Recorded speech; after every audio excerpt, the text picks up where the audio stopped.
Hi each and everyone, this is Vishnu. Today topic వచ్చేసి చాలా important అనమాట. ఎంటర్ నీకు నీ ఫ్యామిలీకి. సో ఈ టాపిక్ గురించి మనం ఎక్కడ చూస్తున్నా ఎక్కడ విన్నా చాలా నెగ్లెక్ట్ చేస్తాం అనమాట. సో ఈసారి నెగ్లెక్ట్ చేయకుండా దాని గురించి ఇంకెక్కువ తెలుసుకొని ఖచ్చితంగా అప్లై చేసుకో. మనకు లైఫ్లో పెయిన్ జరిగేంత వరకు దీని వాల్యూ తెలియదు అనమాట. మనకు లైఫ్లో ఏ ఇన్వెస్ట్మెంట్ చేయాలన్నా ఈ 2 థింగ్స్ తర్వాత అనమాట. ఆ 2 థింగ్స్ ఏంటి అంటే health insurance and term insurance అనమాట. నేను హెల్త్ ఇన్సూరెన్స్ ఎందుకు కట్టుకోవాలి? నాకు డబ్బులు ఉన్నాయనుకో, 50 lakhs నా అకౌంట్లో ఉన్నాయనుకో. అంటే ఇప్పుడు ఎట్లా అంటే ఒక ఏరియాలోకి పోతే నీకు ఫైన్ పడుతుంది అని తెలుసు.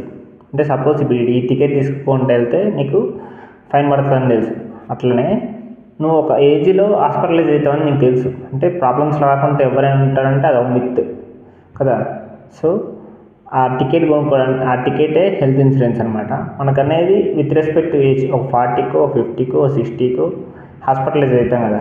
సో ముందరనే హెల్త్ ఇన్సూరెన్స్ తీసుకుంటే ఆ డబ్బులన్నీ సేవ్ చేస్తుంది కదా. అంటే ఫైనాన్షియల్గా నేను స్ట్రాంగ్ ఉంచుద్ది.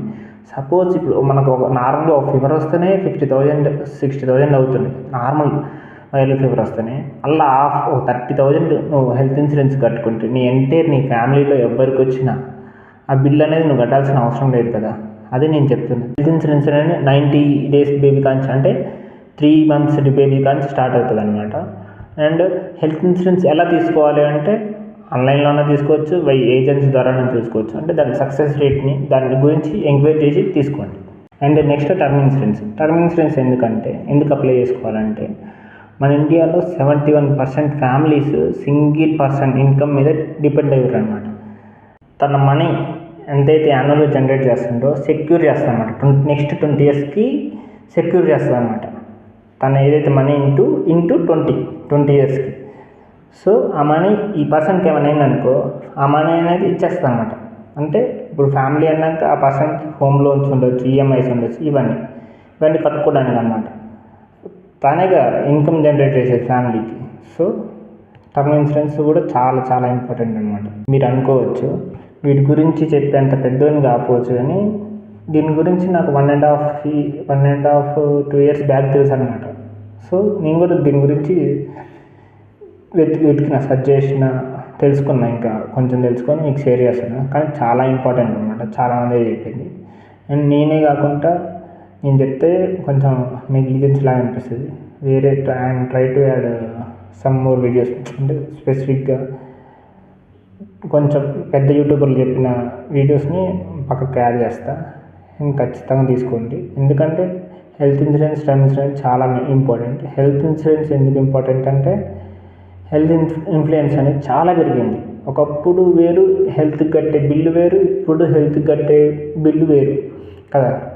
ఎందుకని అంటే 14% దాకా ఉందన్నమాట హెల్త్ ఇన్ఫ్లుయెన్స్ అనేది. అంటే ఇప్పుడు నీకు 5 lakhs అయ్యేది నెక్స్ట్ 10 yearsకి అది 18-15 lakhs కావచ్చు. అట్లా అంత ఇన్ఫ్లుయెన్స్ అయిందనమాట హెల్త్ ఇన్సూరెన్స్. ఒక ఓపీ ఇప్పుడు చూసుకోవాలి, ఒక ఓపీ 500-800 ఉంది. ఒకప్పుడు 50-100 రూపీస్ అట్లా ఉండే ఓపీ. సో ఖచ్చితంగా హెల్త్ ఇన్సూరెన్స్ అని మస్ట్ ఇంపార్టెంట్ అనమాట. ఇన్సూరెన్స్ తీసుకున్నాడు మూర్ఖుడు. బికాస్ నువ్వు జీవితకాలం మంచిగా ఉంటావంటే అది నిజం కాదు. నీకు ప్రాబ్లం వచ్చినప్పుడు నీకు డబ్బు పుట్టకపోతే నీ పరిస్థితి ఏంటి? అట్లీస్ట్ నీకు ఇన్సూరెన్స్ ఉంటే నీకు ఒక సెక్టర్ ఆఫ్ హాస్పిటల్ అలాట్మెంట్ ఉంటుంది కదా. ఒక డాక్టర్ అలాటెడ్ ఉంటాడు, ఒక ట్రీట్మెంట్ అలాటెడ్ ఉంటుంది. అట్లీస్ట్ నువ్వు దేహి అని అడుక్కోవాల్సిన టైంలో ఉంటుంది. That is very important. And why people are not realising on that నాకు అర్థం కాదు. ఎంతసేపు దావతులు చేసుకోవాలి, ఆటలను కోయాలి, అది చేయాలి, ఇది చేయాలి, తమాషా చేయాలి, ఒక 20-30 మందికి భోజనం పెట్టాలి, ఈ బంగారం కొనాలి, బట్టలు కొనాలి, ఆస్తులు కొనాలి, మట్టి ఇవన్నీ వేస్ట్. హెల్త్ ప్రాబ్లం వస్తే నువ్వు గ్రౌండ్ ఫ్లోర్ నాకాల్సిందే. అండ్ హాస్పిటల్ బిల్స్ నీ చేతిలో ఉండవు. కోవిడ్ నేర్పించలే, ₹1,00,000 బిల్లు 50 లక్షలు 60 లక్షలు ఎట్లయితుందో. నీకు ఇన్సూరెన్స్ ఉంటే నువ్వు మనిషి కింద మిగులుతావు, లేకపోతే వేస్ట్. అండ్ ఈ వీడియోని ఖచ్చితంగా షేర్ చేయండి, సబ్స్క్రైబ్ చేసుకోండి, ఇంకా చాలామందికి రీచ్ అవుద్ది. అండ్ తప్పకుండా లైక్ చేసుకోండి.